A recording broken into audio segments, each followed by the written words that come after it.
Assalamualaikum warahmatullahi wabarakatuh. Perkenalkan, saya atas nama Nirmala Sari B dari program studi ekonomi syariah semester 5. Pada kesempatan kali ini dalam mata kuliah perekonomian Indonesia, saya akan menjelaskan mengenai kondisi pengangguran dan kemiskinan yang ada di Indonesia. Baik, lebih lanjutnya di sini saya akan memaparkan mengenai definisi dari pengangguran itu sendiri. Pengangguran itu sendiri adalah istilah untuk orang yang tidak memiliki pekerjaan sama sekali atau sedang dalam masa mencari kerja ataupun bekerja hanya dalam 2 kali dalam seminggu. Perekonomian sendiri seringkali menjadi masalah dalam perekonomian Indonesia karena dengan adanya pengangguran, produktivitas dan pendapatan masyarakat akan berkurang sehingga dapat menimbulkan kemiskinan dan masalah-masalah sosial lainnya. Selanjutnya, setelah definisi dari pengangguran itu sendiri, ada pula jenis-jenis dari pengangguran itu sendiri. Ternyata banyak jenis-jenis dari pengangguran. Yang pertama yaitu pengangguran normal terbuka. Di mana pengangguran normal terbuka ini itu di mana seseorang benar-benar tidak memiliki pekerjaan karena keterbelakangan kondisi pendidikan ataupun keterampilan yang tidak memadai. Kemudian jenis-jenis pengangguran yang selanjutnya itu setengah pengangguran, di mana pengangguran ini seseorang tidak bekerja secara optimal karena tidak adanya lapangan pekerjaan. Kemudian jenis-jenis pengangguran yang ketiga yaitu pengangguran terselubung, di mana pengangguran ini seorang pekerja tidak mendapatkan pekerjaan karena berbedanya bakat dan pekerjaan yang ada, atau tidak sesuainya bakat dan kemampuan yang mereka memiliki sehingga mereka tidak dapat mendapatkan pekerjaan yang mereka inginkan.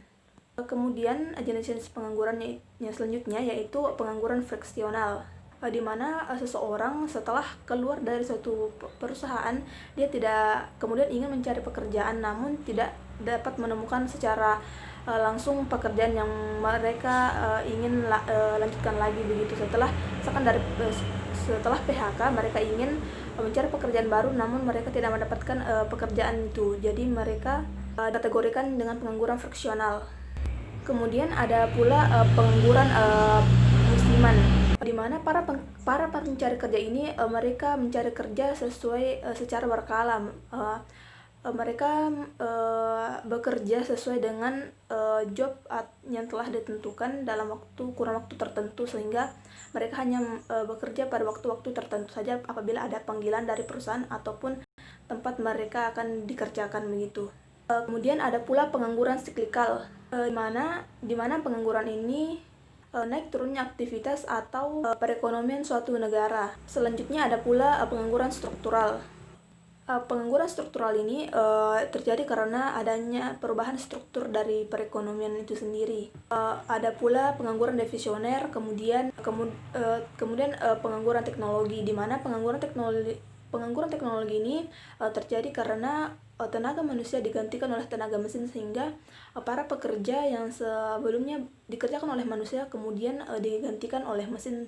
Jadi muncullah pengangguran itu sendiri. Setelah adanya jenis-jenis pengangguran yang saya telah disebutkan tadi, ada pula sebab-sebab terjadinya pengangguran, di mana sebab-sebab terjadinya pengangguran ini karena ketidakseimbangan tempat lapangan pekerjaan.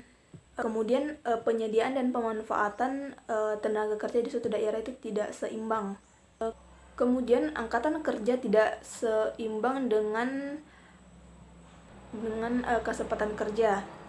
Dari sebab-sebab terjadinya pengangguran tadi tersebut pasti ada dampak yang ditimbulkan. Kemudian apa saja dampak yang ditimbulkan dari pengangguran itu sendiri? Bahwa dampak pengangguran itu sudah pasti akan angka kemiskinan itu naik. Kemudian tidak maksimalnya tingkat kemakmuran suatu masyarakat dikarenakan pengangguran yang ada. Setelah tadi saya menjelaskan tentang pengangguran, kemudian kita berpindah mengenai kemiskinan.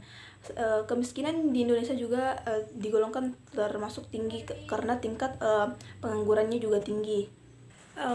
Nah, di sini saya akan menjelaskan tentang apa itu sebenarnya kemiskinan.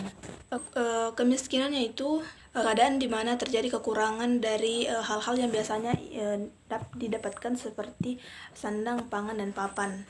Kemudian ada dari definisi itu ada pula dari definisi kemiskinan ada pula jenis-jenis dari kemiskinan itu sendiri. Adapun jenis-jenis dari kemiskinan yang pertama yaitu relatif, kemiskinan relatif, kemudian kemiskinan absolut, kemudian kemiskinan struktural, kultural, kemiskinan buatan. Dari jenis-jenis kemiskinan tersendiri ada pula faktor-faktor yang menyebabkan terjadinya kemiskinan yang ada di Indonesia.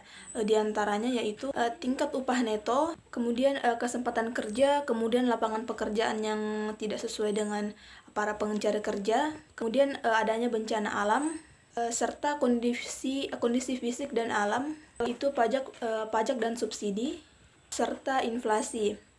Mungkin itu saja yang dapat saya sampaikan pada kesempatan kali ini. Mohon maaf apabila ada banyak kekurangan. Dan saya akhiri, wassalamualaikum warahmatullahi wabarakatuh.